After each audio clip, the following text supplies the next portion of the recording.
Dios te bendiga, bienvenido a mi canal. Esto es Apología para Todos. Otro episodio más tenemos hoy. Vamos a hablar un poquito del movimiento de raíces hebreas, que es un movimiento que ha causado mucho daño dentro de la iglesia. Muchos hermanos sin fundamento bíblico, los cuales no han estudiado bastante, mayormente los que están en ese movimiento son gente sin estudio y han caído en esa trampa del movimiento de raíces hebreas. Así que hoy vamos a tocar ese tema. Vamos a hablar un poquito sobre las mentiras del movimiento de raíces hebreas. El tema de hoy es mentiras del movimiento de raíces hebreas. Y yo espero que sea un video de mucha bendición para muchas personas que están metidas en este movimiento. Ustedes saben que Pedro profetizó en segunda de Pedro que muchas herejías destructoras iban a invadir la iglesia y dice que se iban a entrar encubiertamente, específicamente. Y yo creo que dentro de este pensamiento cabe esta idea de las raíces hebreas, que tiene unas enseñanzas muy engañosas y que realmente ha engañado a muchas personas. Hay personas que han sido cristianos por muchos años, pero lamentablemente no tienen fundamento y han terminado hoy en día sirviendo o siguiendo, mejor dicho, este tipo de pensamiento de las raíces hebreas, que lo que están buscando es tratar de revivir el judaísmo del primer siglo. Y me gustaría hoy hablar un poquito de esto, porque particularmente yo creo que existe un verdadero peligro espiritual con este movimiento de raíces hebreas, tratando de llevar la iglesia nuevamente al judaísmo del primer siglo. Y hay muchas cosas que se podrían decir de este movimiento, pero quiero señalar varias cosas porque voy a citar sus doctrinas básicas o lo que tú puedes encontrar dentro de la mayoría de movimientos de ellos, porque hay una realidad, y es que el movimiento de raíces hebreas no tiene una doctrina centralizada, no tiene una organización centralizada de la palabra, y es difícil de evaluarlo como movimiento. De hecho, cuando usted habla con varios de ellos, se dará cuenta que muchos de ellos creen una cosa y otros creen otra, y es un poquito incómodo. Pues usted puede decir lo que enseña el movimiento de raíces hebreas, pero yo en lo que he hablado con la mayoría de ellos hemos sacado unas cuantas cosas y vamos a tratarlas, no todas en este video, pero sí unas cuantas, y vamos a luego hacer otros videos donde vamos a tratar todas las demás. Miren, lo primero que esta gente creen, el movimiento de raíces hebreas, lo primero que ellos tienen es la suposición de que el Nuevo Testamento, es decir, todos los libros del Nuevo Testamento, se escribieron originalmente en arameo. De hecho, el movimiento de raíces hebreas enseña que los comienzos de la historia de la iglesia, los cristianos griegos, influenciados por el paganismo griego, tradujeron los manuscritos del arameo, que era el original, al griego. Por lo tanto no se puede confiar en la Biblia moderna, ya que se basan en el texto griego y no reflejan las enseñanzas puras de los autores. En cambio, el movimiento de raíces hebreas dice que los lectores deben acudir a las primeras versiones del Nuevo Testamento que están en arameo. Si eso es algo que ellos dicen, y ellos recomiendan un Nuevo Testamento que es en inglés y en arameo, que tiene como 300 páginas más o menos de notas muy sesgadas y que apoyan el movimiento de raíces hebreas. Es decir, ellos por eso mayormente esa es la Biblia que ellos mismos tratan de introducir. Número 2, la segunda enseñanza de ellos es que somos salvos por la fe en Cristo, pero los verdaderos creyentes honrarán y seguirán la Torah. El enfoque de la autoridad, el estudio y la enseñanza del movimiento es la Torah, no el Nuevo Testamento. Eso es lo que ellos enseñan. Y esta creencia es la segunda enseñanza más importante de ellos. Es decir, lo primero que enseñan es que el Nuevo Testamento fue escrito en arameo. Lo segundo, que somos salvos por la fe, pero tenemos que honrar y guardar la Torah. Lo tercero que ellos enseñan que cuando yo esté hablando de estas cosas, son cosas que básicamente usted lo va a encontrar en todos, en la mayoría de ellos, que enseñan este tipo de cosas. Lo tercero que ellos enseñan es que no hay un nuevo pacto, sí, sino que lo que hay es un pacto renovado.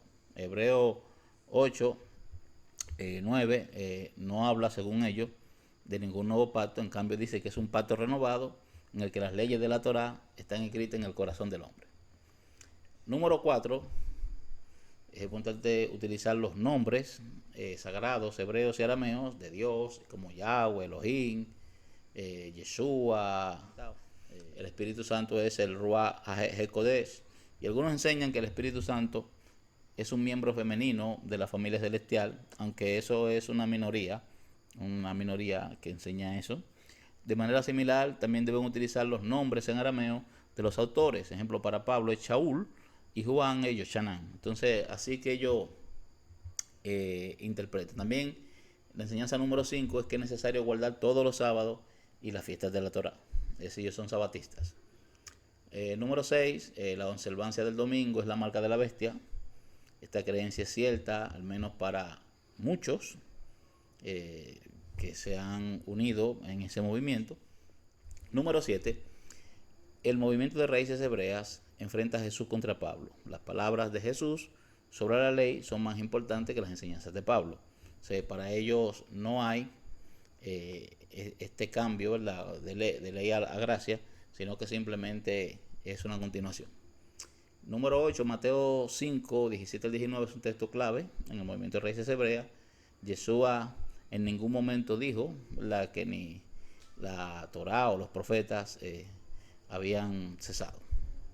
Ok, número 9, la fiesta de Navidad y Pascua son paganas y deben ser rechazadas. En cambio, los cristianos deben celebrar todas las celebraciones de la Torá. Número 10, algunos líderes del movimiento de raíces hebreas siguen las enseñanzas del difunto Roger Moneo, que es un adventista del séptimo día, si no lo saben, que estuvo involucrado en un grupo de élite de adoradores de demonios y luciferinos en Montreal en la década de 1940. Así que ellos también siguen ese señor, la enseñanza de ese señor. Número 12, los hombres deberían llevar barba. Yo sé que te parece un poquito risible, pero es así. Hay un grupo, dentro del grupo hay unos que enseñan eso. Y número 12, algunos en el movimiento de raíces hebreas enfatizan la abstinencia del café y el tabaco y vinculan el uso de estas cosas adictivas con la posesión demoníaca. Ok, entonces vamos a tratar por lo menos 2 puntos de todo lo que se dice acá, porque no voy a tratar los 12 puntos en un solo video. Lo primero es, el primer punto, ¿fue escrito el Nuevo Testamento en arameo? Ese es el primer punto. En primer lugar, usted analiza 4 de las principales afirmaciones del movimiento de raíces hebreas para sustentar su posición de que el arameo, no el griego, era el idioma original del Nuevo Testamento. Y luego usted va a encontrar por qué creemos que este argumento no tiene fundamento. Mire, aquí ahí están las 4 premisas que ellos utilizan para ellos afirmar esto. El movimiento de raíces hebreas dice: hay algunas evidencias de los primeros padres de la iglesia de que Mateo y Hebreo pueden haber sido escritos inicialmente en arameo. Sin embargo, evidencias más recientes, que se enumeran en muchos lugares, respaldan la idea de que Mateo escribió su evangelio en griego y también lo escribió en hebreo. Número 2. Algunos sostienen que la redacción de algunos de los manuscritos griegos parece reflejar una redacción aramea detrás de ellos. Es el número 2. Número 3. El movimiento de raíces hebreas afirma que Jesús y los discípulos hablaban arameo como lengua materna y habían escrito en él. Número 4. Uno de los padres de la iglesia declaró que había visto o escuchado evidencia de que el texto hebreo de Mateo no citaba las referencias del Antiguo Testamento de la traducción griega de la Septuaginta del Antiguo Testamento, sino del hebreo antiguo. Mire, no he encontrado ninguna prueba de que otros libros del Nuevo Testamento se hayan escrito primero en arameo. Además, todos los manuscritos más antiguos están en griego. De hecho, los primeros manuscritos griegos completos del Nuevo Testamento son del siglo IV, con cientos de fragmentos anteriores, mientras que los primeros manuscritos del Nuevo Testamento en arameo son del siglo V. Ahora, ¿El Nuevo Testamento fue escrito en griego? Claro que sí. Hay pruebas sólidas que respaldan que no solo los apóstoles, sino también el propio Jesús hablaba griego y con fluidez. Escúcheme bien. Y hablaba griego y con fluidez. Mire, esto lo saqué de Biblical Archaeological Review. Y es Peter W. Van de Horst afirma que no menos de 1600 epitafios judíos, inscripciones funerarias, existen en la antigua Palestina que datan del 300 a.C. al 500 después de Cristo. Del 300 a.C. al 500 después de Cristo. Van der Horst continúa el énfasis suyo, dice: uno de los datos más sorprendentes sobre estas inscripciones funerarias es que la mayoría de ellas están en griego. Eso lo dice él. Aproximadamente el 70%, alrededor del 12% están escritas en latín y solo el 18% están en hebreo o arameo. Es decir, que el 70% están escritas en griego, 12 en latín y 18 en arameo. Ahora, estas cifras son mucho más ilustrativas si las desglosamos entre Palestina y la diáspora. Naturalmente, en Palestina esperaríamos más hebreo y arameo y menos griego. Esto es cierto, pero no en gran medida. Escuche bien, eso lo dice él. Es un hombre arqueólogo que estaba estudiando eso.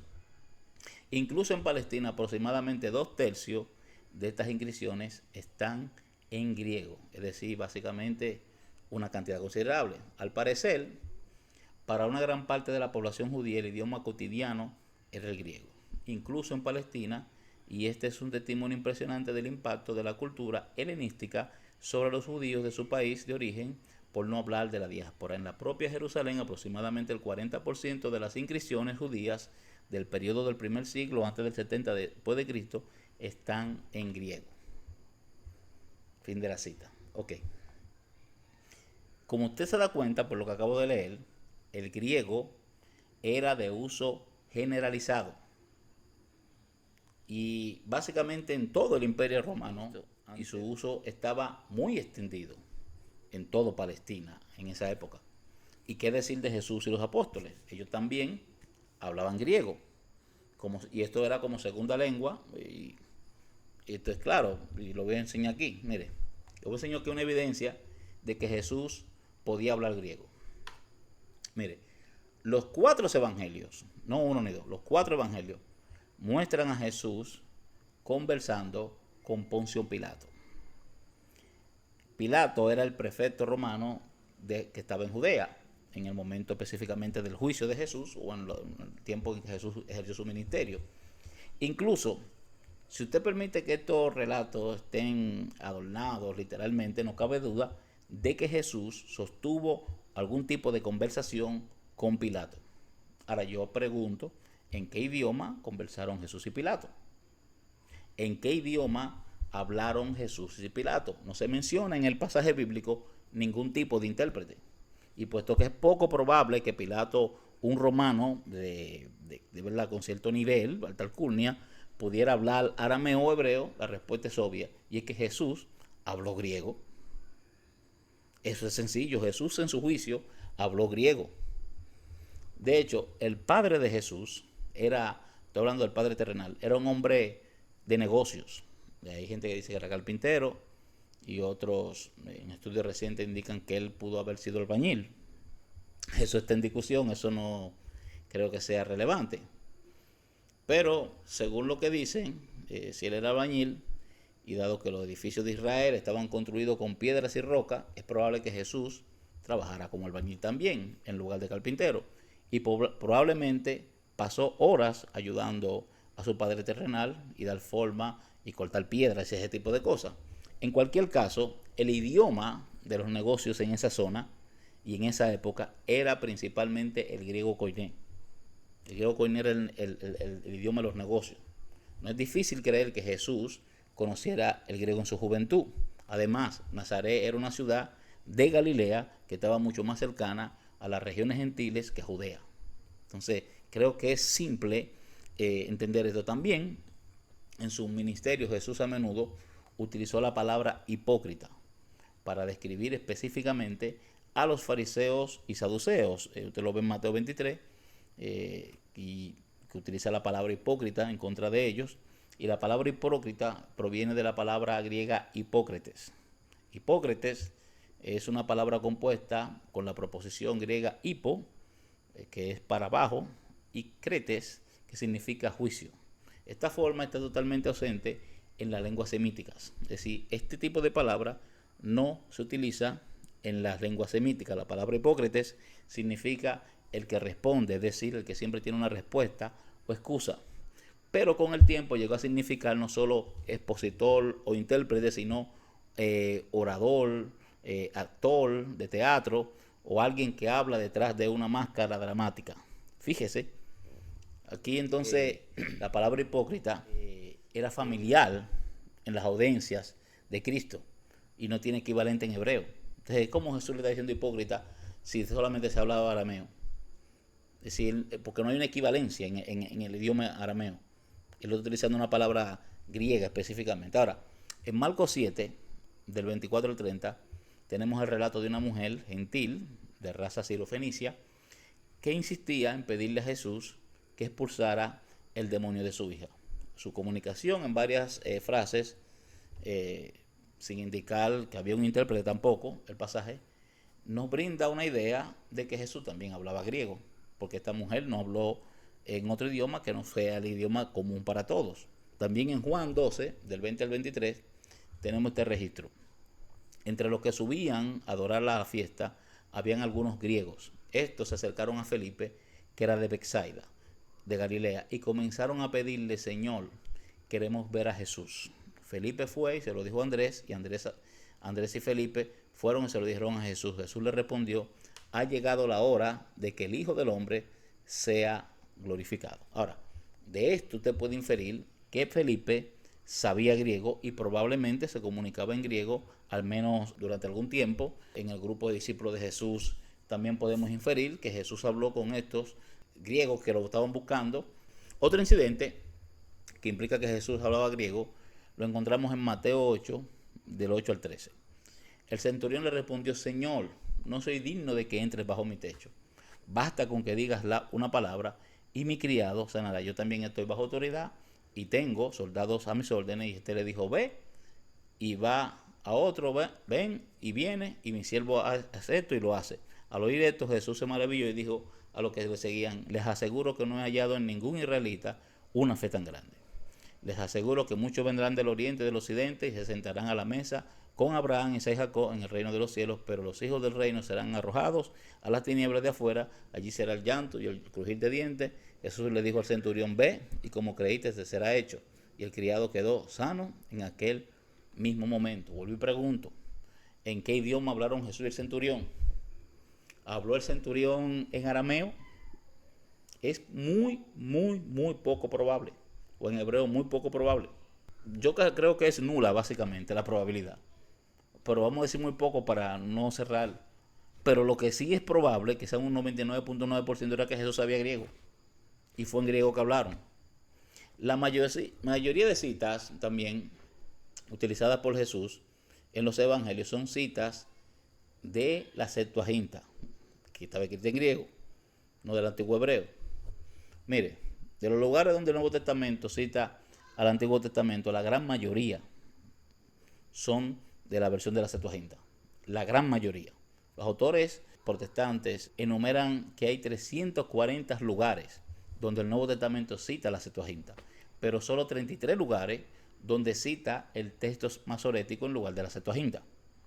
Lo que indica que todos los escritores del Nuevo Testamento, cuando iban a usar una cita, utilizaban una cita de la Septuaginta. Pero vamos a seguir por allá. Hay un ejemplo en el que los evangelios griegos presentan a Jesús citando la Septuaginta en Marcos 7, del 6 al 7. Y cita Isaías 29:13 cuando dice: bien profetizó Isaías de ustedes, hipócritas, como está escrito: este pueblo con labios me honra, pero su corazón está lejos de mí. En vano me honran enseñando como doctrina preceptos o conceptos de hombre. Fíjese que ese pasaje es la versión que utiliza, es la versión de la Septuaginta. También Hay evidencia de que cuando Jesús citaba pasajes del Antiguo Testamento a menudo citaba la traducción de la Septuaginta. Ahora, considerando la evidencia que acabo de enumerar, creo que es muy probable, si no una certeza, que Jesús hablaba tanto arameo como griego. Eso es seguro. Ahora, los apóstoles se les dio el don de lengua. También este es otro argumento que yo tengo en contra de esta idea. Miren, de que el Nuevo Testamento fue escrito en arameo. Miren, el relato del derramamiento del Espíritu Santo en Pentecostés es muy esclarecedor y tiene aplicación directa a la cuestión de los discípulos, y vemos si los discípulos podrían ser capaces o no de escribir sus evangelios en griego. Dice, todos fueron llenos del Espíritu Santo y comenzaron a hablar en otras lenguas, conforme el Espíritu le daba que hablasen. Y usted ha leído ese pasaje. Y oiga lo que dice, que estaban todos atónitos, diciendo, pero ¿no son todos estos galileos? ¿Por qué hablan en nuestra propia lengua? ¿Cómo es que cada uno de nosotros lo oímos hablar en nuestra propia lengua en la que hemos nacido? Partos, medos, elamistas, habitantes de Mesopotamia, de Judea, de Capadocia, el Ponto, Asia, Frigia, Panfilia, Egipto, de las regiones de Libia, alrededor de Cirene, romanos, visitantes, tanto judíos como prosélitos, cretenses y árabes, los oímos hablar en nuestra propia lengua la maravilla de Dios. Si el Espíritu Santo pudo ayudar a estos apóstoles, algunos de los cuales eran pescadores, analfabetos, hablar claramente las maravillas de Dios en los idiomas de los pueblos enumerados anteriormente en este pasaje, sería demasiado concluir que también podían escribir con fluidez las maravillas de Dios en los mismos idiomas. Es decir, yo no creo que sería imposible. Si Dios lo capacitó para que hablaran otro idioma, también lo pudo haber capacitado para que escribieran en otro idioma. En caso de que ellos no hablaran el griego como la gente de raíces hebreas supone. Ahora también hay algo interesante, y es la exactitud de las Biblias literales modernas. Miren, hay miles de manuscritos del Nuevo Testamento, más que de cualquier otro escrito antiguo. Estamos hablando, hermano, que la cantidad de escritos del Nuevo Testamento es tan inmensa que ni siquiera se comparan, es decir, no hay ninguno que llegue ni siquiera a la mitad de los escritos que aparecen. Además, la consistencia interna de los documentos del Nuevo Testamento es de aproximadamente un 99.5 de pureza textual. Es decir, cuando usted lee todos los manuscritos del Nuevo Testamento, usted se va a encontrar con una consistencia de un 99.5 en pureza textual. Además, hay 19.000 manuscritos del Nuevo Testamento en idiomas distintos del griego, en el siriaco, en el latín, en el copto, en arameo, y de hecho, la base total de manuscritos del Nuevo Testamento que respaldan la existencia de este texto es de más de 24.000. Recientemente se ha descubierto un fragmento muy antiguo del Evangelio de Marcos en griego, y un erudito dice lo siguiente sobre este fragmento. Pero si se confirma que este fragmento de Marcos es del primer siglo, qué emoción sería tener un manuscrito que data de la época de muchos de los testigos oculares de la resurrección. Además, también hay un fragmento reciente encontrado en el libro de Mateo, y ha suscitado este comentario de A.W. Argyll. Es posible que tengamos acceso directo a las declaraciones originales de nuestro Señor, y no solo a una traducción de ellas. El periódico de London Times, informó que la evidencia encontrada en una forma temprana de papel para escribir era potencialmente un importante avance en el estudio bíblico a nivel del descubrimiento de los rollos del Mar Muerto. Y ahí sigue hablando un poquito más sobre esto. Y aquí hay específicamente líneas de fragmentos sobre Mateo 26, uno que habla sobre María Magdalena y otro de la traición de Jesús. Perdón. Y esto nos muestra a nosotros que en el primer siglo ya había documentos que estaban escritos en griego. Usted ve la evidencia que está disponible y usted puede sacar sus conclusiones de que el manuscrito que se escribió era en griego. Ahora yo le voy a dar mi conclusión a usted. Mire, la primera conclusión que le voy a dar a usted es que el griego era un idioma muy utilizado en Palestina durante la vida de Cristo y los apóstoles. era el idioma de los negocios y era el idioma de los comercios. Eso no lo digo yo solamente porque lo he llegado a conclusión, sino que usted lo va a encontrar en una amplia gama de evidencia. Número 2, los apóstoles recibieron el don de lenguas y podían hablar con precisión en otros idiomas, incluso el griego, y hay buenas razones para creer que este mismo don lo pudo haber capacitado a ellos para escribir con precisión las obras poderosas de Dios en sus relatos evangélicos utilizando el idioma griego. Otra cosa es que también Jesús y los apóstoles probablemente hablaban tanto arameo como griego. Es decir, todos saben, ejemplo, que todas las culturas antiguas mantenían su lengua materna. Su lengua materna, ejemplo, una persona que hablaba, ejemplo, arameo, que en el caso de Jesús, mantenía su lengua, pero también se le agregaba el griego. Un romano que hablaba su idioma latín, que mayormente lo utilizaban para temas legales, también hablaba griego, porque era el idioma comercial y el idioma que todos entendían. Entonces, hay una amplia probabilidad de que tanto Jesús como los apóstoles hablaban arameo y griego. También en el Nuevo Testamento, la mayoría de citas del Antiguo Testamento provienen de la traducción de la Septuaginta, no del texto masorético hebreo. Entonces, o te dice a ti por dónde va el asunto. También le podemos decir que todos los fragmentos más antiguos que se conservan del Nuevo Testamento están en griego, incluido el fragmento reciente de Marcos y el de Mateo, que en realidad podría haber sido escrito por el apóstol Mateo mismo. Entonces, el primer punto de que el Nuevo Testamento fue escrito en arameo está refutado ampliamente. Vamos a ver ahora el segundo punto, que tiene que ver con el tema de la Torá, que es si los cristianos debemos centrarnos en la Torá. Miren, el segundo punto, que es el punto segundo más importante sobre el movimiento de Raíces Hebreas, es que los cristianos debemos guardar la Torá. Y el movimiento de Raíces Hebreas apoya esta idea, el tema de uno centrarse en la Torá, como se ha señalado, ¿verdad? Que muchas de estas personas se dedican a estudiar y a profundizar en el tema de la Torá. Pero cuando uno lee la Biblia, uno tiene que leerla, hermano, con la conciencia. Miren, la Biblia dice que toda la escritura es inspirada por Dios y útil para enseñar, para reprender, para corregir, para instruir en justicia. Eso lo vemos en 2 Timoteo 3:16. Estudiar en contexto con una hermenéutica correcta es obligatorio para usar correctamente la palabra de verdad. Es el enfoque que deberíamos utilizar todos, tanto el que tiene las raíces hebreas, el que sigue las raíces hebreas, como el que no. Ahora, vamos a ver un texto de Juan que nos va a ayudar a responder esta pregunta. Mire, Juan 5, 45-47 dice que seremos juzgados por Moisés. Seremos juzgados por Moisés. No significa esto que debemos honrar y cumplir todas las leyes y juicios y estatutos de la Torá, como enseña el movimiento de Raíces Hebreas. Ellos dicen que sí, yo digo que no. Déjenme explicarle. Juan 5, 45-47 dice lo siguiente: no penséis que yo os voy a acusar delante del Padre. El que os acusa es Moisés, en quien habéis puesto vuestra esperanza, porque si creyereis a Moisés, creeríais a mí, porque de mí escribió él. Pero si no creéis a sus escritos, ¿cómo creeréis a mis palabras? Mire, este versículo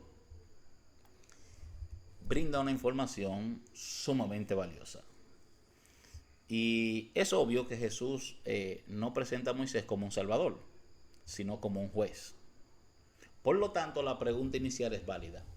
¿Seremos nosotros, junto con los judíos de la época de Cristo, juzgados por los escritos de Moisés, la Torá? Si es así, entonces debemos aceptarlo como nuestra autoridad, tal como recomiendan el movimiento de Raíces Hebreas. En Juan 5, Moisés es presentado como un acusador. Y es un acusador para aquellos que no creyeron en sus escritos. Ahora, ¿a qué parte de los escritos de Moisés se refiere Jesús cuando dijo: el que los acusa es Moisés? Él escribió de mí. ¿qué parte de la Torá acusaría a los judíos estrictos de ese tiempo que guardaban la ley, a quienes Jesús le está dirigiendo este sermón? Déjenme citarles el pasaje que Jesús lee, lo que Jesús le está diciendo. Mire, Deuteronomio 18, 15, 19, acusa a los judíos incrédulos, dice: el Señor tu Dios te levantará, aquí está hablando con Israel, un profeta como yo, es decir, Moisés, de en medio de ti, de entre tus hermanos, a él oirás. Yo levantaré un profeta de en medio de sus hermanos como tú, y pondré mis palabras en su boca, y él les hablará todo lo que yo le mande, y a cualquiera que no escuche mis palabras que él hable en mi nombre, yo mismo le pediré cuentas. Wow. Mire, los escritos del Nuevo Testamento muestran que Jesús entendió que él era este profeta. De hecho, varias veces en los evangelios la gente preguntó si Jesús era el profeta. Hubieron momentos exactamente donde la gente lo proclamó como el profeta de que Moisés habló. Pedro, en su sermón al pueblo después de la curación del hombre paralítico en la puerta del templo, aplicó este pasaje de Deuteronomio a Cristo.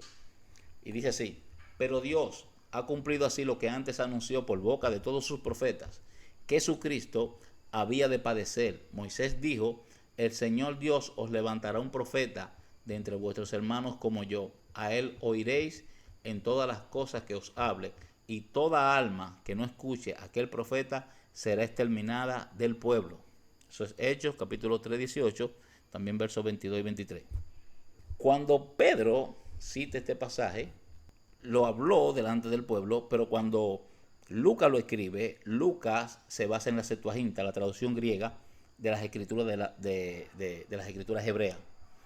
Ahora, esta cita es evidencia de que Lucas escribió en griego y no en arameo. Además, note que en el contexto no son leyes, maldiciones u ordenanzas que Moisés pronunció en la Torá. Lo que acusan a los oyentes de Jesús, más bien las palabras de condenación de Moisés, fueron que el profeta vendría a hablarles. Y que lo que este profeta dijera sería lo que se les exigiría. En otras palabras, si no prestaban atención a cada palabra del profeta prometido, serían destruidos. A eso que se está refiriendo. Ahora, comparar Juan 5, 45, 47 con Deuteronomio 18, 15 al 19 nos lleva a una mayor comprensión de lo que se requiere del cristiano. También nos proporciona una idea de por qué el movimiento de raíces hebreas tiene un enfoque equivocado. Mire, si hemos interpretado los versículos correctamente, entonces debería haber abundante evidencia en los evangelios con respecto a los dichos de Cristo. Y los siguientes pasajes muestran sin lugar a duda que son los dichos de Cristo los que los cristianos deberían rendir cuenta, y no a las leyes de juicio y los estatutos que están en la Torá. Escúcheme bien, mire, ve. Vamos a leer. Mire, vamos a leer primero la parte más destacada de Deuteronomio. Mire, dice: yo suscitaré de entre sus hermanos un profeta como tú, y pondré mi palabra en su boca, y él les hablará todo lo que yo le mande, y a cualquiera que no escuche mis palabras que él hable en mi nombre, yo mismo le pediré cuenta. Pondré mis palabras en su boca, dice el Señor. Ok. Juan 8:28. Dijo Jesús entonces: cuando levantéis al Hijo del Hombre, entonces conoceréis que yo soy, y que nada hago por mí mismo, sino que según me enseñó el Padre, así hablo. Vamos a seguir. Juan 12:49. Porque yo no he hablado por mi propia cuenta, sino que el Padre que me envió, él me dio mandamiento de lo que he de decir y de lo que he de hablar. Juan 12:50. Y yo sé que su mandamiento es vida eterna, por eso lo que hablo, lo hablo según me lo dijo el Padre. Seguimos. Juan 14:10. ¿No crees que yo estoy en el Padre y el Padre en mí? La palabra que yo os hablo, no las hablo por mi propia cuenta, sino que el Padre que mora en mí, él hace las obras. Juan 14:24. La palabra que oíste no es mía, sino del Padre que me envió. Fíjese que lo que dice el pasaje de Deuteronomio: yo suscitaré de entre vosotros, de entre sus hermanos, un profeta como tú, y pondré mis palabras en su boca. ¿Y qué es lo que está diciendo Jesús? Que lo que él hablaba, no lo hablaba por su cuenta, sino que el Padre le había puesto esa palabra en su boca, que el Padre hablaba básicamente a través de él. Ahora dice aquí, a cualquiera que no escuche mis palabras, que él hablará en mi nombre, yo mismo le pediré cuenta. Oiga aquí, fíjese lo que dice Jesús, para que usted vea que está en conexión con todo lo que se dice. Porque el que se avergonzare de mí y de mis palabras en esta generación adúltera y pecadora, el Hijo del Hombre se avergonzará también de él cuando venga en la gloria de su Padre con los santos ángeles. Es decir, a cualquiera que no escuche mis palabras, que él hablará en mi nombre, yo mismo le pediré cuenta, dice Deuteronomio. Pero Marcos 3.8 y Lucas 9.6 nos dice a nosotros que cuando el que se avergonzare de la palabra de Jesús, Jesús se avergonzará de él delante del Padre. Oiga ahora Lucas 6.49. Pero el que oyó y no hice conforme a esto es semejante a un hombre que edificó una casa sobre tierra y sin cimientos, y el torrente dio con ímpetu contra ella, y al instante se derrumbó, y fue grande la ruina de aquella casa. Nuevamente, esto está cumpliendo lo mismo que dice Deuteronomio. Aquí tenemos Juan 12:48. El que me rechaza y no recibe mis palabras, tiene quien le juzgue. La palabra que yo he hablado, ella le juzgará en el día final. ¿Qué dice Deuteronomio? Vamos a repetirlo. A cualquiera que no escuche mis palabras, que él hablará en mi nombre, yo mismo le pediré cuenta. Nuevamente tenemos acá Juan 14, 23, 24. El que no me ama no guarda mis palabras, y la palabra que habéis oído no es mía, sino del Padre que me envió. Aquí tenemos Juan 14, 24. El que no me ama no guarda mis palabras. Ahora bien, hay recompensa también para quienes escuchan y guardan la palabra de Cristo. Miren, Mateo 24:35, Marcos 13:31 y Lucas 21:33. El cielo y la tierra pasarán, pero mis palabras no pasarán. Sigue Jesús nuevamente, Lucas 6:47. Todo aquel que viene a mí y oye mis palabras y las pones en práctica, os mostraré a quién es semejante. Es semejante a un hombre que al construir una casa cavó profundo y puso cimientos sobre la roca. Y cuando vino una inundación, el torrente dio con ímpetu contra aquella casa, pero no la pudo mover porque estaba bien construida. Otro pasaje más, Juan 8:51. De cierto os digo, el que guarda mi palabra no verá muerte jamás. Juan 6:68. Simón Pedro le respondió: Señor, ¿a quién iremos? Tú tienes palabra de vida eterna. Juan 15:20. Acordaos de la palabra que yo os he dicho: el siervo no es mayor que su Señor. Si a mí me han perseguido, también a vosotros perseguirán. Si han guardado mi palabra, también guardarán la vuestra.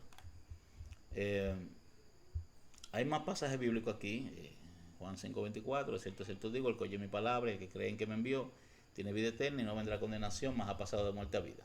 Juan enumera 26 casos en los que Jesús dice: de cierto os digo. Las referencias anteriores muestran claramente que son las palabras y dichos de Jesús a los que debemos dar cuenta o rendir cuenta. Te voy a encontrar más pasajes todavía que hablan de este tema. Entonces, los mandamientos de los escritos de Juan pueden definirse mejor como un resumen de las palabras y dichos de Jesús. Guardamos su mandamiento al escuchar y seguir las palabras y dichos de Jesús. No nos remiten a la Torá, sino que revelan al Señor Jesús como aquel que cumplió la Torá. Además, en los escritos de Pablo, esas mismas palabras y dichos se denominan la ley de Cristo. Es decir, todo lo que Cristo dijo, Pablo lo llama como la ley de Cristo. Dice: a los que están sin ley, como sin ley, aunque no estoy sin la ley de Dios, sino bajo la ley de Cristo, para ganar a los que están sin ley. Eso lo dice Pablo, 1 Corintios 9:21. Él dice: a los que están sin ley como sin ley, aunque no estoy sin la ley de Dios, sino bajo la ley de Cristo, para ganar a los que están sin ley. Sobrellevar los unos las cargas de los otros y cumplir así la ley de Cristo. Entonces, el Evangelio de Juan fue escrito para que sus lectores creyeran que Jesús es el Cristo, el Hijo del Dios, y creyendo tuvieran vida en su nombre. Y Juan usa la palabra ley 13 veces en su Evangelio. Sin embargo, en ningún momento de este Evangelio se le ordena a los cristianos que guarden o se concentren en la ley del Antiguo Testamento o en la Torá. Juan usa la palabra vuestra ley en referencia a los judíos. 3 veces básicamente: su ley, una vez, él nunca utiliza nuestra ley, más bien a lo largo de todo el Evangelio de Juan, es la creencia y la confianza en los dichos y las palabras y las enseñanzas y la persona de nuestro Señor y Salvador Jesucristo lo que determina la salvación, la vida eterna y la comunión con Dios. Ser juzgado como justo y todas las muchas bendiciones están asociadas al hecho de que usted recibe esa palabra y la vive. Voy a finalizar este video. Yo creo que hay unas cuantas cosas que podría agregar, pero creo que lo voy a dejar acá porque voy a tener que hacer otro video para tratar con los otros puntos, porque básicamente traté de dos solamente. Yo voy a concluir, vamos a hacer una conclusión. Mire, si usted cree que Dios velaba por la revelación escrita que dio a los apóstoles, usted debe rechazar la suposición fundamental del movimiento de Raíces Hebreas. Porque en lugar de que nuestra Biblia moderna no sean confiables y estén corrompidas por el paganismo griego, como dicen la gente del movimiento de Raíces Hebreas, todos los manuscritos que se han encontrado, según se dice, están aproximadamente en un 99.5 de precisión, siendo exactas, por así decirlo, en cada detalle, en comparación con los manuscritos griegos más antiguos. Cuando usted busca los manuscritos y usted lee una Biblia, cualquier Biblia que usted lea moderna, están en un 99.5 de exactitud. Así que no se deje engañar y que no, que tiene muchos errores. Esos son gente que te dice eso, no ha estudiado este tema. Los escritores del Nuevo Testamento están de acuerdo en enseñar que Cristo y su Evangelio de gracia deben ser el centro de atención del creyente.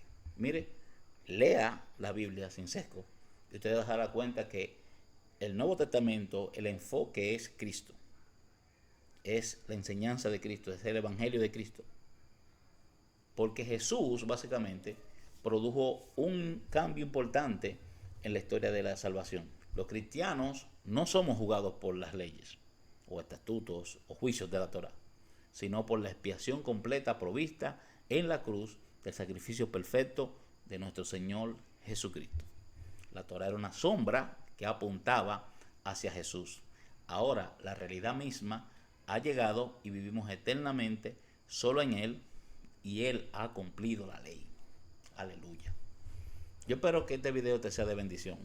Yo voy a tratar de hacer una serie tratando de hablar de cada uno de los puntos que hemos sacado acá. Yo necesito que usted entienda esto, porque mucha gente se está dejando engañar, y lamentablemente los hermanos que se dejan engañar son hermanos que son neófitos en la fe, personas con poco conocimiento y preparación, gente que no sabe lo que es la crítica textual, gente que no sabe lo que es una exégesis sana, tener una buena hermenéutica. Bueno, si el video te gustó, me gustaría que le des like, aleluya, que compartas y que nos permitas llegar a aquellos que no conocen estas verdades. Esto es apología para todos. Nos vemos en el próximo video. Bye.